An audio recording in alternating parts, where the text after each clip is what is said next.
Entonces, la única manera de producir fruto es precisamente entregando la vida, gastándose, dándose a los demás. Bien, esto es un leitmotiv, es una clave en el Evangelio de Jesucristo que va a vivir el Padre Feliz de una manera concreta. Podemos, pues, encontrar el factor común. A ver, Salva.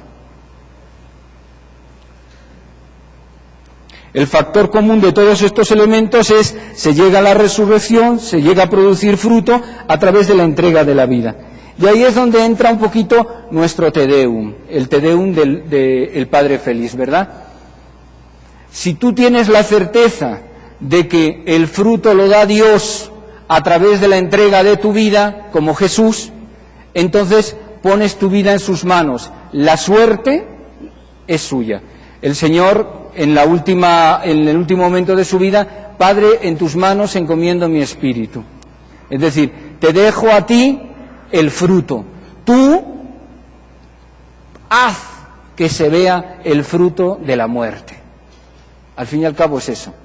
Entonces, quedarnos nosotros a veces en la noche y en la penumbra de la cruz, del sufrimiento y de la entrega de la vida, esperando que Dios produzca el fruto de nuestros actos, de la entrega de nuestra vida. Eso va a ser lo fundamental, y ahí es donde entra el Te Deum. Señor, te alabo y te bendigo. Tú eres el Señor. Por ti, y empieza uno a ensalzar y a alabar a Dios. Yo no entiendo el porqué de esta situación, el por qué tengo que pasar por esto, pero tú lo sabes todo. Y por tanto, en tus manos encomiendo mi vida.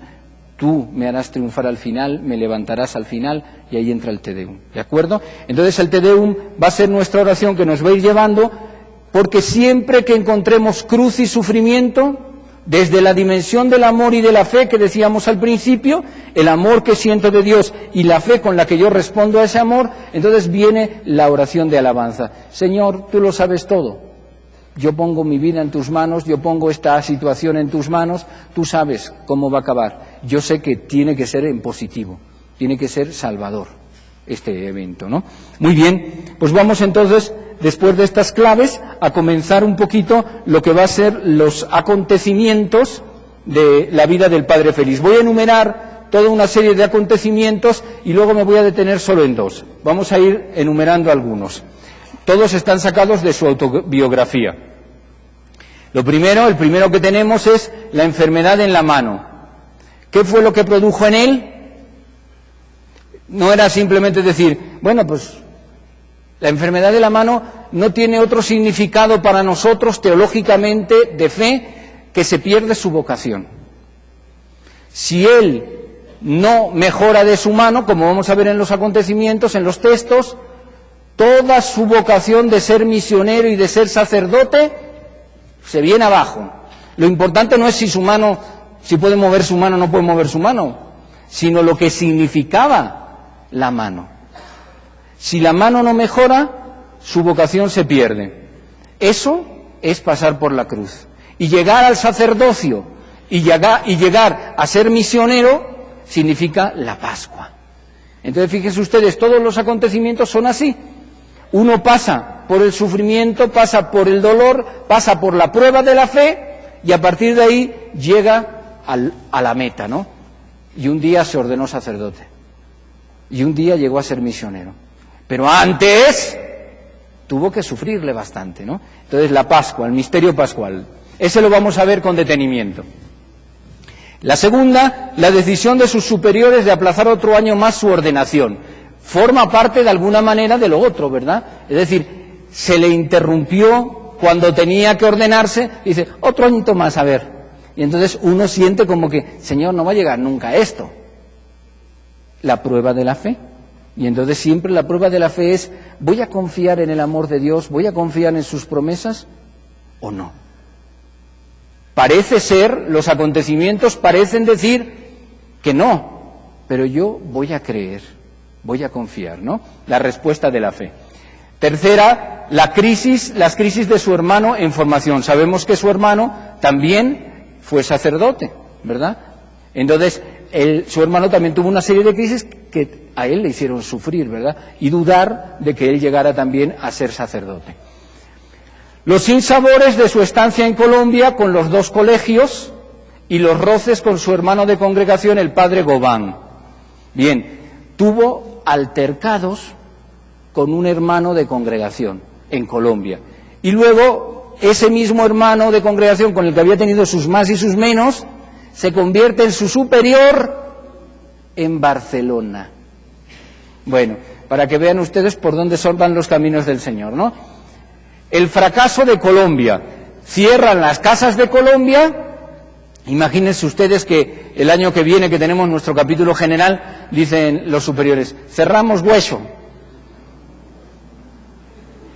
Entonces, cierran casas que habían fundado en Colombia y se van a venir a México. Pero cierran lo de Colombia, como cuando yo me vine aquí, que cerraron 2 casas en Madrid, en España. Bien, ¿cómo se acepta, se acoge en el corazón ese fracaso? Porque tú has trabajado años en un lugar, has trabajado para esas personas, como estamos haciendo con ustedes, ¿no? ¿Qué pasa? ¿Cómo se experimenta eso? ¿Como un fracaso? Solamente cuando se vive con fe y se pasa de la superficialidad de lo humano, de lo que se ve con los ojos, a la dimensión de fe. Señor, tú lo sabes todo, tú darás el fruto en el momento adecuado. Es cuando uno realmente vive su fe de cristiano, ¿no? No de otra manera. Bien, el fracaso de Colombia, la muerte de su madre, la traición de su hermano Manuel. Si ustedes no saben de estas cosas, lean el librito de la autobiografía, que está en la librería, que es un libro muy chiquito, pero que tiene prácticamente todo esto, ¿no? Pasamos. Sentir que su vida no va bien, busca un campo de mayor perfección, es cuando hace la novena al Espíritu Santo y llega al encuentro con Conchita. Ustedes saben que antes de que llegara el encuentro con Conchita, que es una de las cosas fundamentales que va a cambiar su vida, él decía, no soy santo, estoy mal, estoy en crisis. Estaba en crisis nuestro padre, él lo dice. Dice, sentía que mi vida no iba bien, que no le estaba respondiendo al Señor, que no estaba viviendo con ilusión, con entusiasmo, con ímpetu, con pasión. Y de pronto llega eso. Entonces, otra situación así, de esas de crisis, ¿verdad? Los malos entendidos con Julia, superiora de las religiosas de la Cruz, el padre Mir, director de Conchita y capellán de las religiosas.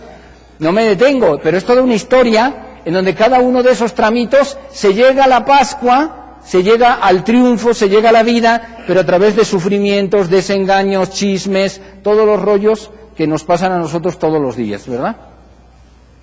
Los 10 años de sufrimiento constante y subiendo de tono cada vez más en espera de poder fundar los misioneros. Aislamiento de Conchita, habladurías, desconfianza. Ese lo vamos a ver también. Las penas de Concha, sufría con ella muerte de sus hijos, su estado de salud, enfermo mucho tiempo. El padre Félix siempre fue una persona muy enferma, aunque no lo pareciera, porque siempre tuvo alguna dolencia encima. Se le muere Concha muere antes que él, ¿verdad?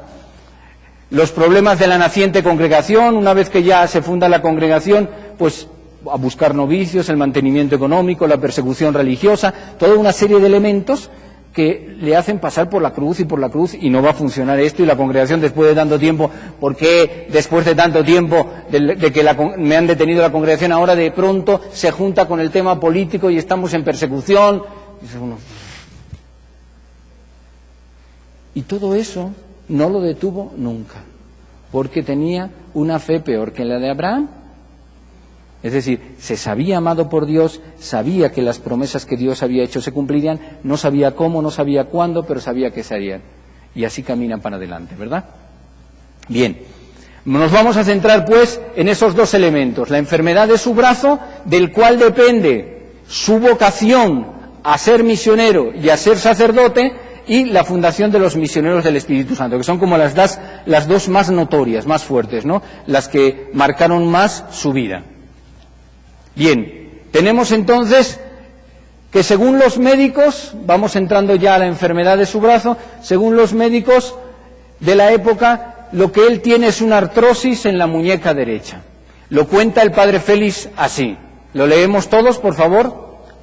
Félix, que en ese momento contaba con 18 años de edad, era muy aficionado a la pesca de truchas.